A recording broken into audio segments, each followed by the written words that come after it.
eu sou o professor Renan e vou lecionar a disciplina de Ciências do 5º ano do Colégio Emaús. Dando continuidade, então, aos nossos estudos, estamos na 3ª aula e vamos fazer, então, a correção dos exercícios da 2ª aula, beleza? Então, no final da 2ª aula, eu deixei uma pergunta aí para vocês pensarem, não é mesmo? E eu vou responder ela e posteriormente resolver a questão 1, 2 e 3 da página 45, tá? A gente então estava falando sobre os recursos naturais, não é mesmo? Sobre água, sobre os recursos naturais que provêm do meio ambiente, que estão na natureza, já que eles são naturais.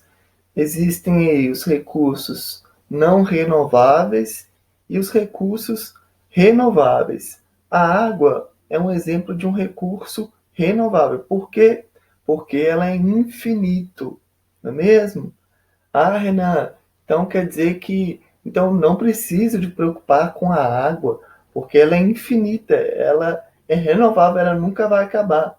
Ah, você está pensando completamente errado, porque, lembrando, uma coisa é a água de modo geral, a água dos oceanos, a água que existe nos rios, tá? Então, quando eu estou me referindo a recurso, eu estou generalizando todos os tipos de água, tudo bem? Outra coisa é a água potável, aquela água proveniente de água doce, tá? Que são as águas aí dos rios, dos continentes, e que nós temos condições, assim, que as empresas, os governantes têm condições de fazer um tratamento da água, tá? Porque a maioria delas já estão poluídas, então ela tem condições de ser tratada, né? E estarem à disposição para a gente beber. A água é um recurso renovável? Sim, só que em pouca quantidade está disponível para a gente beber. Então não se esqueçam disso, beleza? Bebam bastante água e evitem o desperdício de água e preservem o meio ambiente, como a água também. Então, olha só, respondendo a pergunta, por que existem tantas hidrelétricas no Brasil? O que é hidrelétrica, então? Eu falei em algum momento aí da nossa última videoaula, é um meio de se produzir energia através da água, tá? Através da força da água. E que a gente vai entender como que de fato acontece isso na próxima aula, tá? Então, por que existem tantas no Brasil? Pessoal, se existe um meio de se produzir energia através de água, e existem tantas, vocês viram lá no top 10 disponibilizados na última aula, que 3 das maiores do mundo estão no Brasil, não é mesmo? E é muita coisa, é muita energia assim, que eles conseguem produzir em, em uma média de um mês, tá? Então, olha só, se o recurso que eles estão utilizando é água, no local tem que existir muita água, não é mesmo? Então, olha só que interessante essa ilustração aí que eu descobri na internet, tá? O que está ilustrado aqui? O Brasil, tá? E de azul claro está mostrando os principais rios que correm no Brasil. Então, olha só, lembram aqui que estado que está representado aqui? Estado do Amazonas, tá? Então, olha só, o que seria esse, esse traço um pouquinho mais grosso aqui, um pouquinho maior? Ele corre aqui até encontrar com o oceano aqui, né, na costa litoral. Isso daqui é o Rio Amazonas. Olha o quanto que aqui ele é grosso, tá? Se ele é um pouquinho mais grosso do que esses outros rios, significa que a extensão dele é muito grande e a largura também, tá? Então, o Rio Amazonas, olha só, maior. Olha só, tem outro muito interessante também. Se a gente for pegar Minas Gerais, ela está mais ou menos aqui, não é mesmo? Aqui, São Paulo aqui, Bahia aqui, né? Distrito Federal, Tocantins, enfim. Dá pra gente imaginar. Esse outro rio aqui, ó, parece ser o Rio São Francisco, um outro rio muito famoso e muito importante no Brasil, tá? Existe outro ainda que se chama Rio Doce.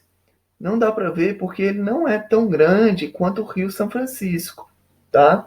E detalhe que, olha só, todos esses rios estão correndo, né, em direção ao litoral, tá? Eles desaguam no mar, beleza? Então, por que existem tantas hidrelétricas no Brasil? Porque o Brasil é um país que possui muitos rios, tá? E se tem muito rio, eles conseguem montar essas usinas hidrelétricas para a produção de energia, que a gente vai aprofundar na próxima aula. Então, a água, que já é a água de todo tipo, tá? Já é um recurso aí que a gente chama de infinito, tá? Recurso natural renovável. No Brasil, então, ela é extremamente abundante. Como, por exemplo, se eu fosse comparar lá em alguns países na África, os países da região norte, da parte de cima da África, tem pouca disponibilidade de água, tá? Lá na África existe praticamente um rio só, que é chamado de Rio Nilo, tá? Muito importante também para a região. Só que olha só o Brasil, gente. Tem muito rio. Ah, então posso poluir à vontade, né? Posso jogar lixo, resíduo, garrafa PET, posso jogar plástico nos rios, que não tem problema não. Ah, vai pensando assim para você ver o que vai virar esse país daqui a alguns anos, tá? Então a gente volta a falar sobre isso na aula de semana que vem. Era só para refletir esse tema super importante. Curiosidade legal, né? Que esses rios, essa imagem, pessoal, eu tirei, né, desse site chamado de Instituto de Engenharia. E eles utilizam este aplicativo chamado Google Earth. Esse Google Earth é um aplicativo que você consegue baixar no seu smartphone, no seu celular, em qualquer celular, tá? É de graça e você consegue ter essa mesma imagem mostrando os rios do Brasil. Como consegue também ver qualquer país do mundo. É um aplicativo que eu aconselho vocês brincarem nele um pouquinho. Então, pega o celular do seu pai, de sua mãe, algum adulto aí e brinca com ele um pouquinho, tá? Baixem esse aplicativo, é de graça e dá para aprender muito sobre o planeta Terra, tá bom? É muito legal, dá para você ir em outros países e dá para aprender bastante aí. Vamos então aí para a página 45, tá? Vamos resolver os exercícios que eu deixei para vocês fazerem na última aula. Primeira questão, eu pensar em resolver, tá? Primeira questão, por que a presença de água, luz e calor solar em grande quantidade favorece a vida?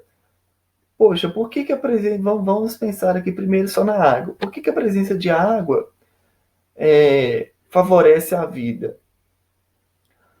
Porque seu corpo é basicamente feito de água. A gente precisa de beber água para nos hidratar, para manter todo o seu corpo funcionando. Dentro do seu sangue né? Existe uma quantidade de água. Dentro da sua célula, lembram das células? Existe água lá dentro. E para os processos biológicos acontecerem dentro da sua célula, precisa de água, tá? Então a água favorece a vida porque só existe vida se tem água. Se não existisse água, você não ia ter condições de seu sangue, né, seu coração não iria ter condições de bombear nutrientes e oxigênio para o seu corpo, tá? Você, por exemplo, não ia ter condições nem de digerir alguns alimentos, porque algumas substâncias que auxiliam a digestão possuem em sua composição água. E olha só, a gente ingere água a todo tempo também, até quando a gente não quer. Olha só, você comeu melancia hoje já? Pois é, você bebeu água sem nem saber. Então, a todo instante, nós estamos hidratando o nosso corpo, tá? Quando nós estamos ingerindo uma fruta, tem uma certa quantidade de água dentro daquela fruta, tá? Maçã tem água dentro. É lógico que algumas frutas vão possuir uma maior quantidade de água, tá? E outras vão possuir menos quantidade de água. Beleza? Então vamos para a resposta completa. Vamos ver aí a resposta sugerida pelo livro. Porque a maioria das espécies existentes se adapta melhor a ambientes com tais características. Então, olha só, aí ele está querendo se dizer também com luz, calor e calor solar.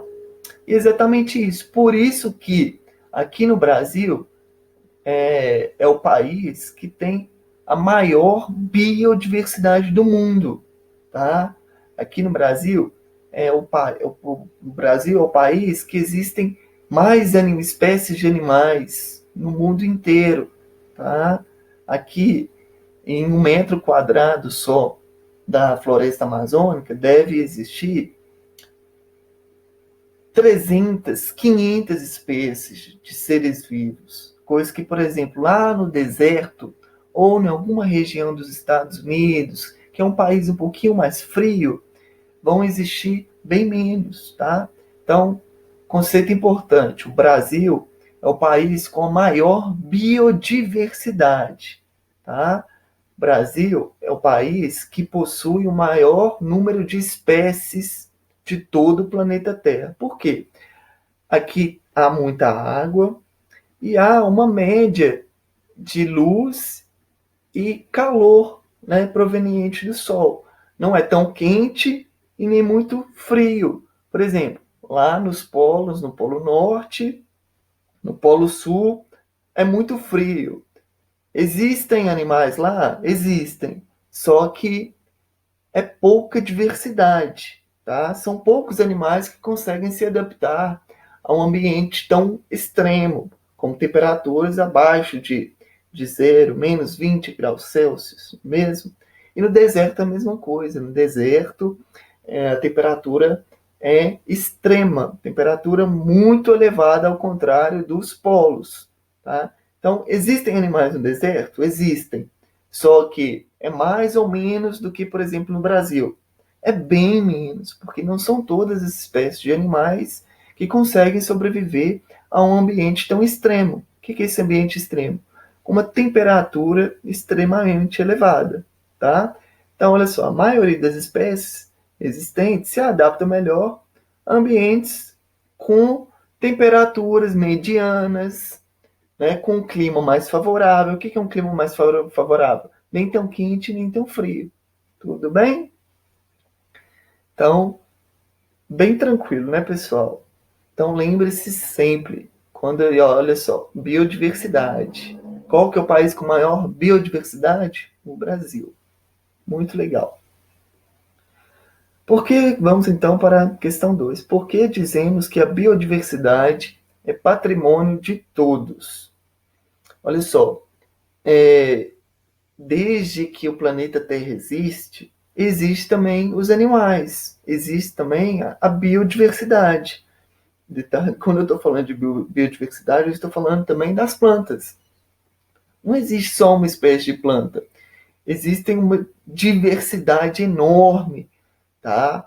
Devem existir, inclusive, mais espécies de plantas do que espécies de animais. Existem plantas de porte arbóreo, que são aquelas plantas enormes. Eu tô me referindo a plantas, mas eu estou falando também de árvores, tá? Então, dois conceitos importantes aí. Plantas, mas olha só, existem plantas de porte arbóreo, que são aquelas árvores mesmo, enormes. Tem árvores que podem chegar a 100 metros de altura, tá? Lá na Amazônia.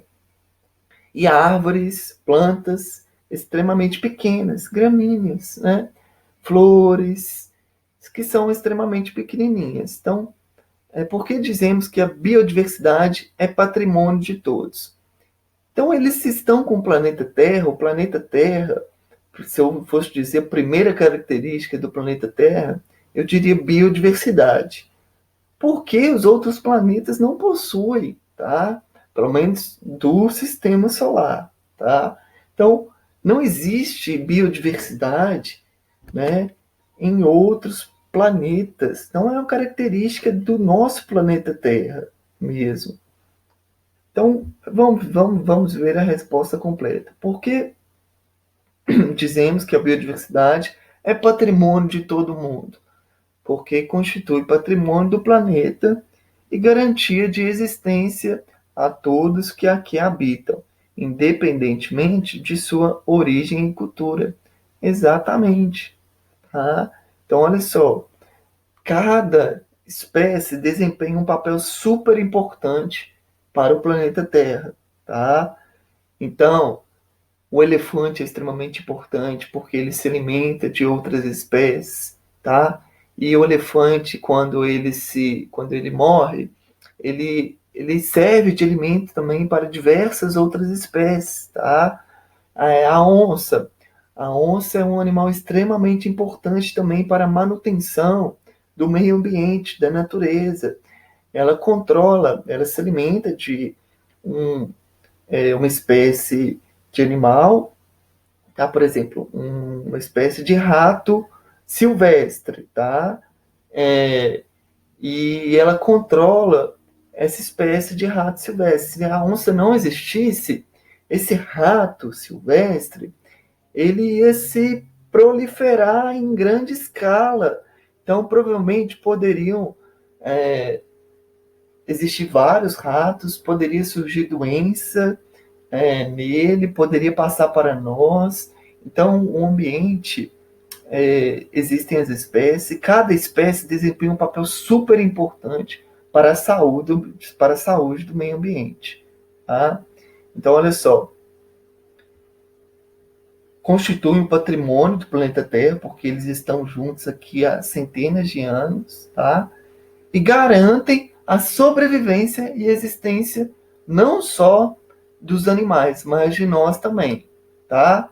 Porque, por exemplo, um peixe é super importante para nós também. Tem pessoas que não se alimentam de peixe, mas peixe também é uma dieta nossa. Nós podemos alimentar de peixe. Então, se não existissem mais peixes, se por algum motivo de poluição os peixes fossem extintos, poxa, ia ter um alimento a menos para nós, não é mesmo? Então, beleza. Então, como as atividades humanas podem trazer problemas ambientais? Então, vamos aí para a próxima slide. Atividade humana, vamos resumir rapidinho. Pode ser poluição do ar, do solo, da água e até do som. Olha só, vou dar esse exemplo aí.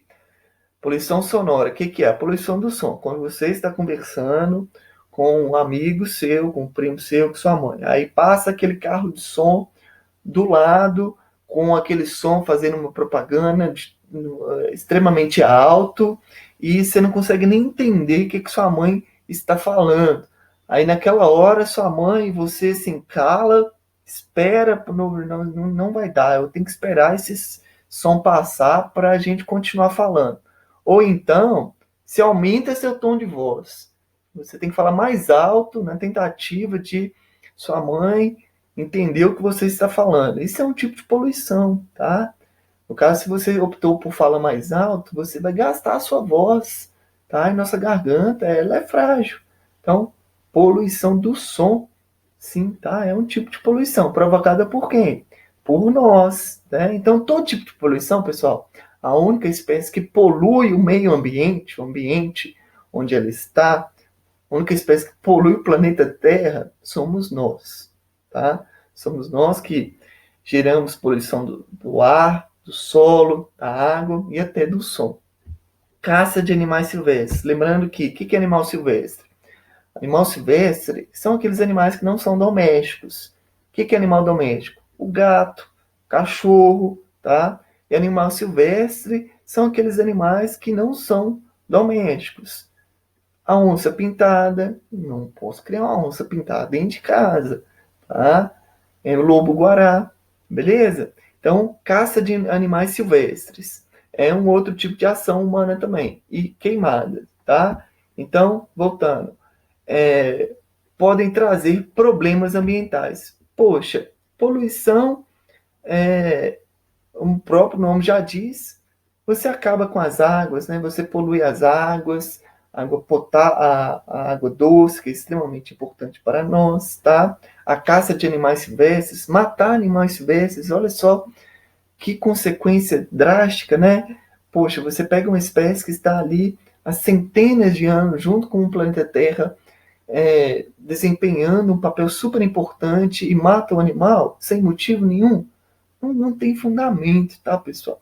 E queimadas também é uma outra consequência, né? Colocar fogo na mata. A árvore está lá fazendo o papel dela, que é fotossíntese, liberando oxigênio para nós respirar, para os seres vivos respirarem e queima ela, né? Então, realmente, coloquei 3 opções aí de ações, atividades humanas que trazem problemas ambientais que refletem diretamente na nossa saúde. Tá bom? Então, é isso.